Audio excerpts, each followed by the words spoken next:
जी अस्सलाम वालेकुम। यासीन आपके साथ हाजिर है इस मॉर्निंग ब्रीफिंग में। और स्टार्ट में मैं ये आपसे ज़रूर पहले कहना चाहूँगा, क्योंकि बिल्कुल लास्ट में मैं कहता हूँ कि इस यूट्यूब चैनल को ज़्यादा से ज़्यादा आप सब्सक्राइब करें, लाइक करें, शेयर करें, ताकि जैसा मैंने आपसे ये कहा है कि ये उर्दू ज़बान में बड़े सहल अंदाज में पूरी दुनिया को एक रैप अप किया जाता है कि what is happening around us. और इन बेसिस पे पूरी दुनिया की मार्केटें, खास तौर पे जो एक फाइनेंशियल मार्केट है, वो किस तरीके से मूव करती है। तो ज़्यादा से ज़्यादा आप कोशिश करें कि इस चैनल को आप सब्सक्राइब करें, लाइक एंड शेयर भी करें। बहरहाल आज इस हवाले से हम स्टार्ट करते हैं। आज जुमेरात का दिन है, इस हफ्ते का चौथा वर्किंग डे है। और जैसे कि मैंने आपसे ये कहा था कि इस हफ्ते हमारे लिए इंपॉर्टेंट टेक्निकल ग्राउंड पे ये रहेगा कि इस हफ्ते में दो क्लोजिंग हमारे पास आ रही हैं। यानी एक तो वीकली यानी कल फ्राइडे है, और उसके बाद कल फ्राइडे को वीकेंड भी है और मंथ एंड भी है। टेक्निकली यानी जो वर्किंग डे के हिसाब से है, कल वीकेंड और मंथ एंड दोनों एक साथ होगा। अच्छा, अब इसमें जो इंपॉर्टेंस है वो टेक्निकल ग्राउंड पे हम ये देखते हैं कि डिफरेंट जो हमारे पास स्क्रिप्ट हैं या कमोडिटीज़ हैं या स्टॉक्स हैं, उनकी क्लोजिंग किन लेवल्स पर आती है, और उसी हिसाब से फिर हम इसको चेक करते हैं कि मंडे की जो मार्केट है उसमें ओपनिंग पे मार्केट किन लेवल्स पे खुल सकती है। तो इस हवाले से कल का जो हमारे पास दिन रहेगा, यानी कल फ्राइडे को, इट्स वेरी इंपॉर्टेंट टेक्निकली और फंडामेंटली भी हम कह सकते हैं। अच्छा, फंडामेंटली की बात जो हम कहते हैं, यानी बेसिक्स जो हमारे पास डिफरेंट खबरें होती हैं कि पूरी दुनिया में क्या हो रहा है। जैसे पिछले हफ्ते हमारे पास बड़ा इंपॉर्टेंट G7 की मीटिंग का सिलसिला था और जैक्सन होल सिंपोजियम हो रहा था कैंसस सिटी में। उस हवाले से बड़े इंपॉर्टेंट हमारे पास आउटकम आने थे, जिसकी वजह से हमने ये देखा था कि अभी इस हफ्ते जो मंडे को मार्केटें ओपन हुई थी वो बहुत ज्यादा गैप से खुली थी। गोल्ड, सिल्वर और स्टॉक्स, तमाम मार्केटें जो है वो हायर साइड पे खुली थी, क्योंकि G7 को एक पॉजिटिव उन्होंने गिरदाना था कि जनाब कोई ऐसा नेगेटिव इंपैक्ट नहीं आया। लेकिन लेटर ऑन इस पूरे हफ्ते में, जो आज चौथा दिन है, जो 2 दिन से मैं खबरें देख रहा हूं, उसमें यही कहा जा रहा है कि G7 में इतनी अच्छे आउटकम नहीं आए। जो कंक्लूडिंग रिमार्क्स थे या कंक्लूडिंग नोट्स थे, उसमें वो चीजें देखने में नहीं आई जो लोग पूरी दुनिया में अक्रॉस द बोर्ड एक्सपेक्ट कर रहे थे। खास तौर पे दो वाकयात जो कि पूरी दुनिया में बहुत हॉट टॉपिक इस वक्त बना हुआ है, एक हांगकांग का और कश्मीर इशू। इस हवाले से बहुत सारे लोगों की उम्मीदें थी कि जनाब कश्मीर के हवाले से या हांगकांग के हवाले से एक सख्त या एक अच्छा बयान आएगा, जिसके बाद जो है मार्केट जो है उसको बहुत पॉजिटिव लेगी, लेकिन ऐसा नहीं हुआ। हालांकि हमने देखा कि G7 में उन्होंने हांगकांग के हवाले से तो कमेंट दे दिया कि चाइना के अगेंस्ट, के जनाब चाइना को चाहिए कि उधर फौजी ऑपरेशन ना करे और हालात को साजगार रखने की कोशिश करे।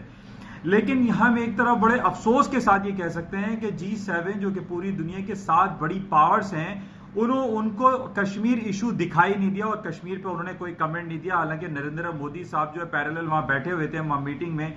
हालांकि वो G7 में आते नहीं है इंडिया, लेकिन उनके साथ जो मीटिंग हुई, बातें हुई, उन्होंने ये कहा कि हमें किसी सालिसी के किरदार की जरूरत नहीं है, यानी ट्रंप साहब की जरूरत नहीं है। हम आपस में इंडिया पाकिस्तान को खुद सेटल डाउन इस मामले को करेंगे। लेकिन हम देख रहे हैं कि कश्मीर का इशू आज 25वां दिन है और वहां पर कर्फ्यू का समय है। अशियाए खुर्दनोश की वहां कमी हो चुकी है, वहां लोगों को दवाइयां मुयस्सर नहीं है, लेकिन ये G7 को नजर नहीं आया। बहरहाल एक तरफ हम ये देख रहे हैं कि G7 की जो ओवरऑल जो रिजल्ट था वो इतना पॉजिटिव नहीं रहा, जिसकी वजह से कल और परसों भी हमने देखा मार्केट जो है अप एंड डाउन होती रही। लेकिन अभी मैं ये देख रहा हूं कि अभी इस वक्त Asian and European market open हुई है। एशिया तो कुछ बंद होने वाली है। पूरी अक्रॉस द बोर्ड पूरी दुनिया की स्टॉक मार्केटों ने हाई पे हाई बनाना शुरू कर दिया है। इस वक्त यूरोप की मार्केट ओपन हो चुकी है। अच्छा, ओपन होने की पिछले हफ्ते मार्केट नीचे गई, फिर मंडे को ऊपर गई, फिर ट्यूसडे को नीचे गई। यानी ये जैसे मैंने पिछले हफ्ते भी आपसे ये कहा था, इट्स अ टर्ब्यूलेंट वीक। जिस तरीके से पिछला हफ्ता एक टर्ब्यूलेंट वीक गुजरा था, वो उस वक्त यानी 2-3 हफ्ते पहले जब ट्रंप साहब ने ये कहा था कि वो बिलियंस ऑफ डॉलर के टैक्सेस लगा रहे हैं चाइनीज गुड्स पे, उस पे मार्केट डाउन हुई, अप हुई। लेकिन उस वक्त भी मैंने आपसे ये कहा था कि अमेरिका के इस ट्वीट करने पे या ट्वीट करने पे पूरी दुनिया की स्टॉक मार्केटें नहीं गिर सकती। और इस तरीके से आपसे पहले भी ये बयान किया जा चुका है कि चाइना के पास बेतहाशा टूल्स ऐसे मौजूद हैं कि वो अपनी इकोनॉमी को ऊपर करने में, हाई करने पे, अपनी ग्रोथ को बढ़ाने में उसके पास बेतहाशा टूल्स हैं और वो अपने इस टूल को यूटिलाइज करके मार्केट को ऊपर ला सकते हैं। और यही हम पिछले एक हफ्ते से देख रहे हैं कि पूरी दुनिया की stock market for the time being down side पर आती है, टेक्निकल करेक्शन उसके अंदर आती है और फिर हाई पे जाना शुरू हो जाती है।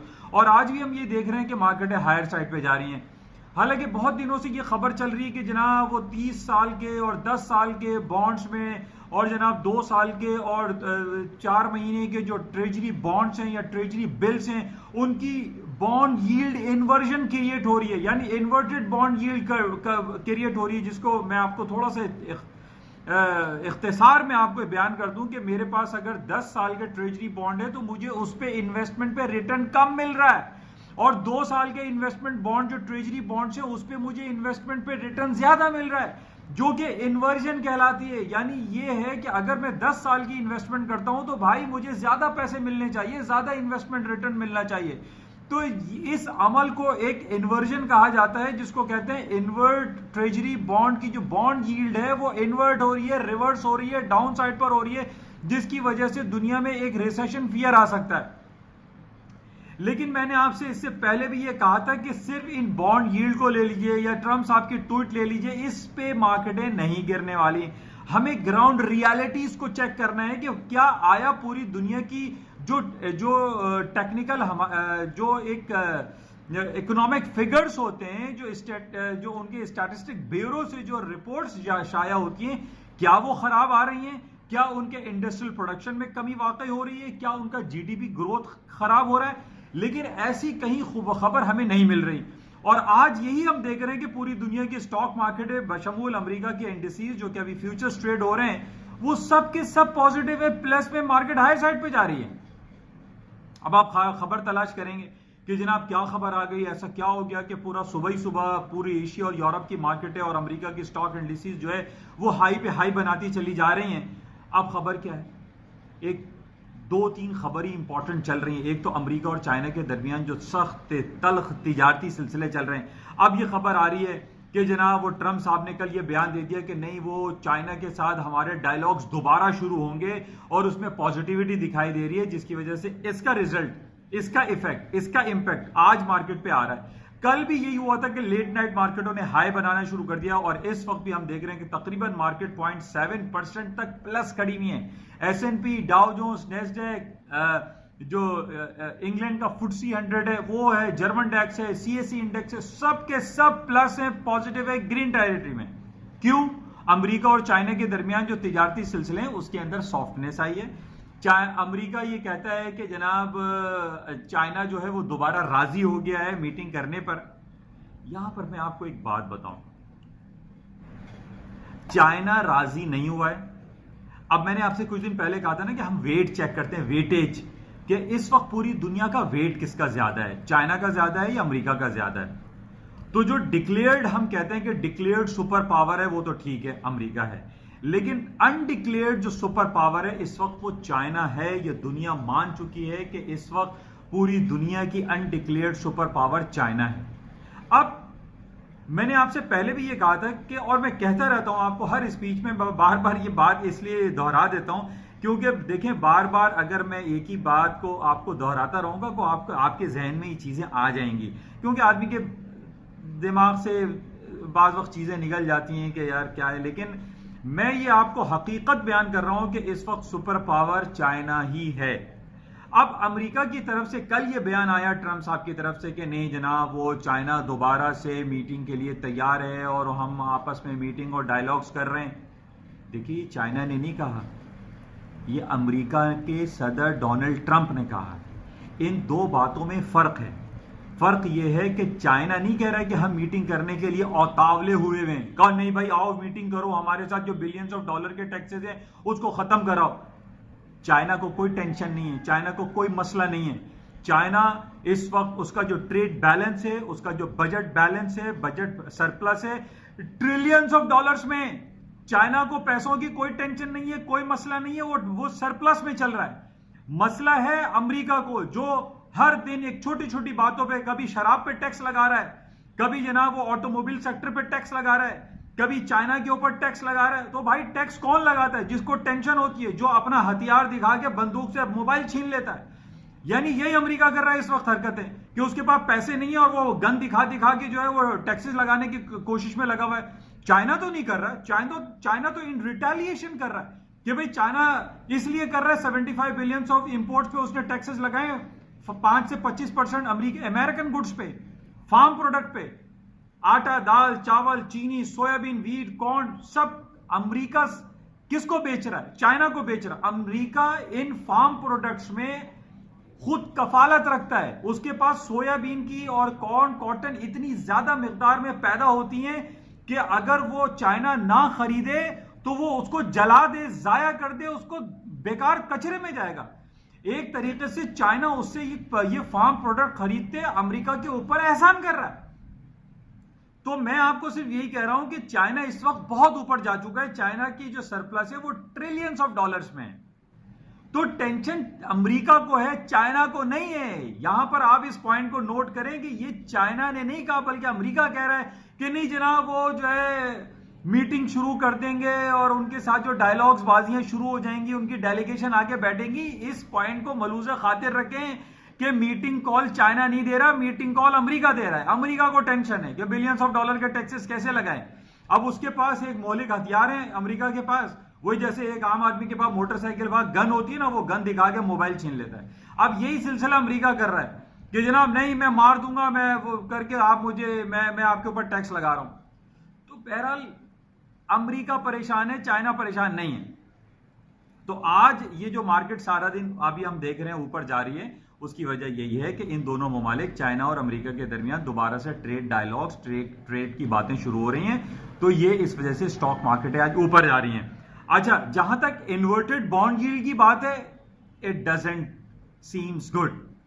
अभी पिछले 3-4 महीने पहले आप उठा लीजिए कि 10 साल और 30 साल के ट्रेजरी बॉन्ड पे जनाब इन्वर्टेड बॉन्ड यील्ड बन रही थी। मार्केटें धड़ाधड़ नीचे गिरने लगी। मैंने उस दिन भी आपसे कहा था कि मार्केटें नहीं गिरेंगी, ये इन्वर्टेड बॉन्ड यील्ड क्या है, दोबारा से सही हो जाएगा। फिर 30 साल के जो बॉन्ड यील्ड है उसके ऊपर ज्यादा इंटरेस्ट मिलेगा, रिटर्न मिलेगा, 10 साल पे कम मिलेगा। इसको तब्दील करने में कितना टाइम लगेगा, कोई पहाड़ थोड़ी खोदना है। वो इन्वर्टेड बॉन्ड यील्ड दोबारा से सही हो गई। अभी भी यही हम देख रहे हैं कि इन्वर्टेड बॉन्ड यील्ड जो 30 साल और 2 साल और 5 साल के वो रिवर्स हो रही है, यानी बेहतर हो रही है।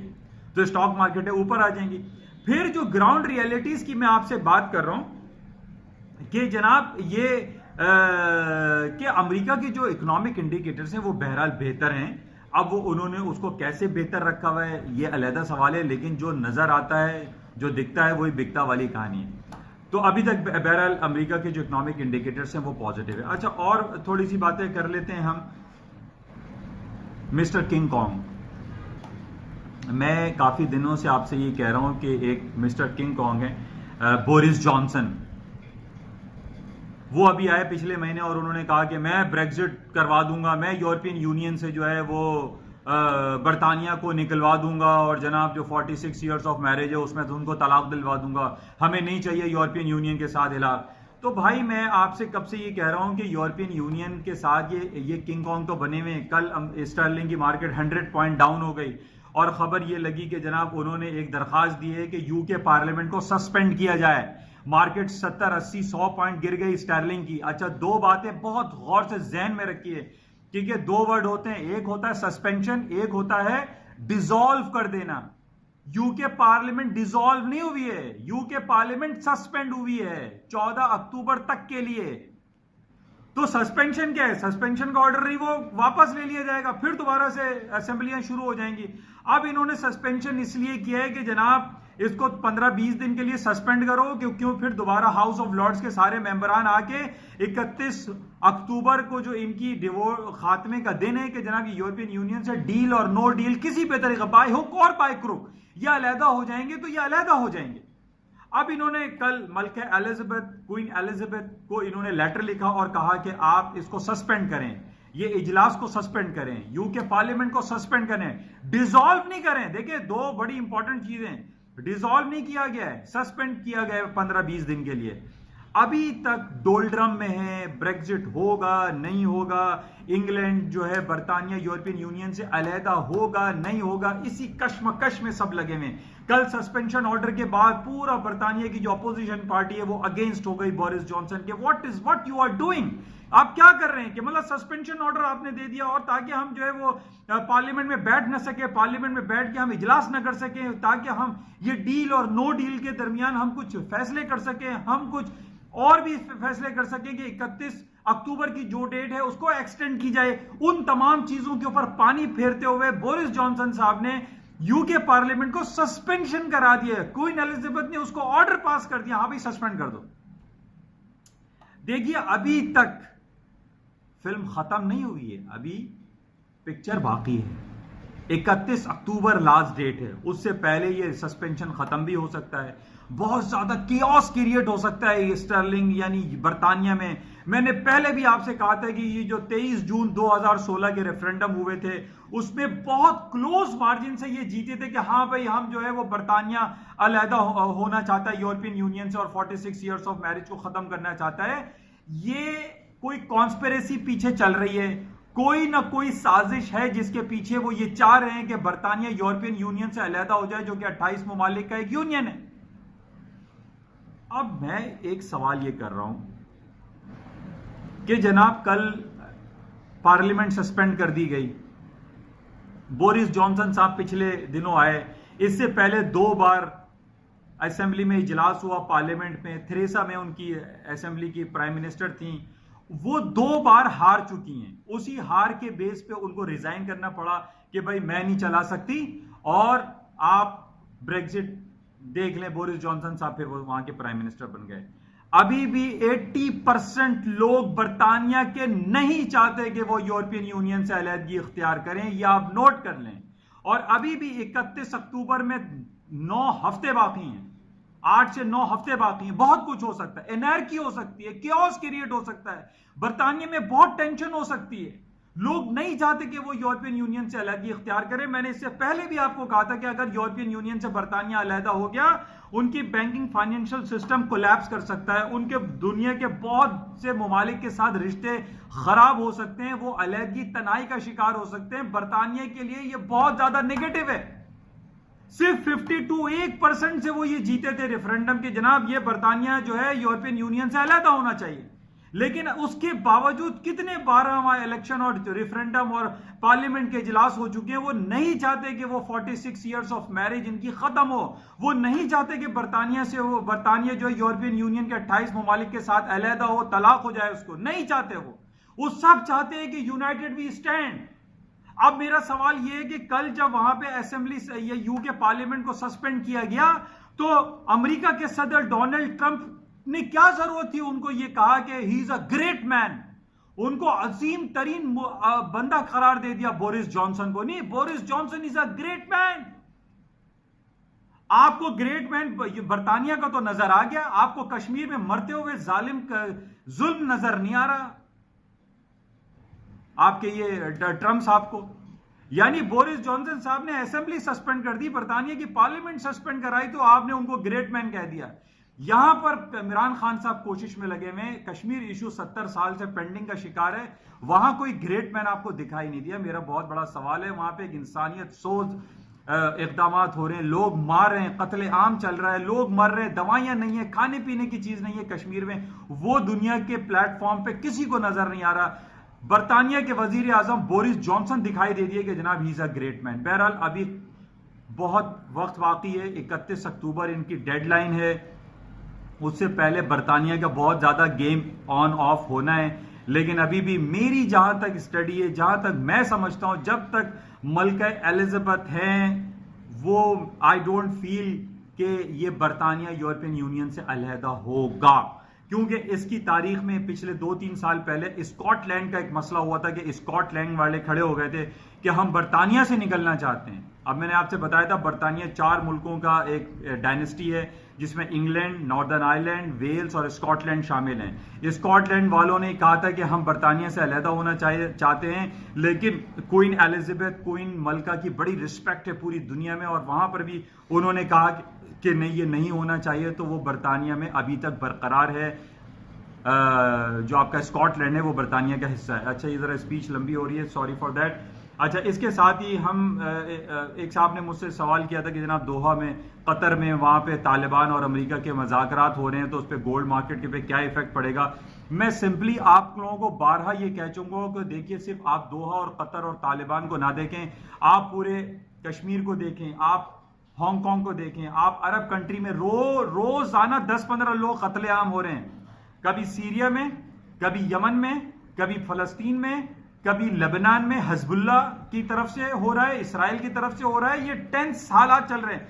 सऊदी अरब और यूएई के ताल्लुकात खराब हो चुके हैं यमन मैटर पे। तो ये अभी सिलसिला सही नहीं है। अभी सिर्फ कतर में जो दोहा कॉन्फ्रेंस हो रही है, इस बेस पे मैं कहूं कि जनाब वो टॉक्स हो गए, डायलॉग्स हो गए और मार्केटें नीचे गिर जाएंगी सोने की, ऐसा मुमकिन नहीं है। सोने की कीमतों में अभी भी पोटेंशियल है ऊपर जाने का। कल आप देखिए कि तकरीबन 2 से 3 साल का हाई कर दिया था सिल्वर ने, 18.4, अभी भी 18.7 हो गया है। सिल्वर की मार्केटें यानी गोल्ड ने आज से 6 साल पहले जब $1550 का हाई किया था, तो चांदी उस वक्त $35 चल रही थी। क्या चल रही थी? $35, $35-36 चल रही थी। अभी सिल्वर की मार्केट में ऊपर जाने का पोटेंशियल बहुत ज्यादा है। अभी तो गोल्ड $1550 है। अभी इसका मतलब है सिल्वर आपकी $25, $30, $35 जा सकती है। इसमें डबल होने का पोटेंशियल एग्जिस्ट करता है। तो अभी हालात बहुत खराब हैं, हालात अच्छे नहीं है। 1490 का लेवल याद रखें। गोल्ड 1490 के नीचे आएगा तो मार्केट गिरेगी, अदरवाइज नहीं गिरेगी। मुख्तसर ये है। अच्छा, इसके साथ ही जो करेंसी आइटम है उसमें आप देख रहे हैं कि मार्केट में कल स्टर्लिंग में से मूव आई थी और बाकी जो है कोई बड़ी मूव किसी आइटम में नहीं आई है। 21 मिनट की स्पीच हो गई है, सॉरी फॉर दैट। लेकिन जो हालात वाकयात पूरी दुनिया में चल रहे हैं वो थोड़ा सा मैं कोशिश करता हूं मुख्तसरन आपको बयान कर दूं। इसके अलावा आज कराची स्टॉक देख लीजिए आप, दोबारा से गिरता चला जा रहा है। मार्केट जो है वो 28,900 तक आई थी, मार्केट 30,000, अभी फिर 200-300 पॉइंट मार्केट माइनस है। इसका जो कल एक डॉन में बड़ा अच्छा फीचर आया था कि पाकिस्तान की जो टोटल 1 साल की रिपोर्ट है, हमारा एक्सपेंडिचर देखिए, खर्चे हमारे ज्यादा हैं, यानी 12.7% हमारे टोटल रेवेन्यू है और हमारे खर्चे 21% हैं और डेफिसिट आ रहा है तकरीबन 9% माइनस में। हम डेफिसिट में, जिसको आप कह लीजिए कि हमारा जो सर्कुलर डेट है वो बढ़ता चला जा रहा है, यानी खर्चे ज्यादा हैं, आमदनी जो है वो ₹1, खर्चे ₹2। वो जो एक मुहावरा है, वो यही हिसाब हमारे पाकिस्तान का है। यानी करंट डेफिसिट, जो फिस्कल डेफिसिट है, वो हमारा बढ़ता चला तकरीबन 9% पे है। तो कैसे मुमकिन हो सकता है कि हमारी स्टॉक मार्केटें भी रिकवर कर जाए? स्टॉक मार्केटें गिरती चली जा रही हैं, पूरी दुनिया की बढ़ रही है और पाकिस्तान की स्टॉक मार्केटें फॉल डाउन का शिकार हैं, क्योंकि हमारे जो इकोनॉमिक इंडिकेटर्स हैं वो इतने अच्छे नहीं हैं। हमारे यहाँ टैक्स कलेक्शन का जो सिलसिला है वो कोशिश कर रहे हैं शब्बर जैदी साहब, लेकिन अभी सफ़र बड़ा लंबा है। ये थोड़ी तवील हो गई, सॉरी फॉर दैट, लेकिन मैं उम्मीद करता हूं कि ये सहल उर्दू अंदाज में आपके साथ एक राब्ता कायम किया जाता है। उम्मीद है कि आप इसको लाइक और शेयर करेंगे और इसको सब्सक्राइब भी करेंगे। बहुत शुक्रिया, इंशाल्लाह राब्ते में रहेंगे। Thank you.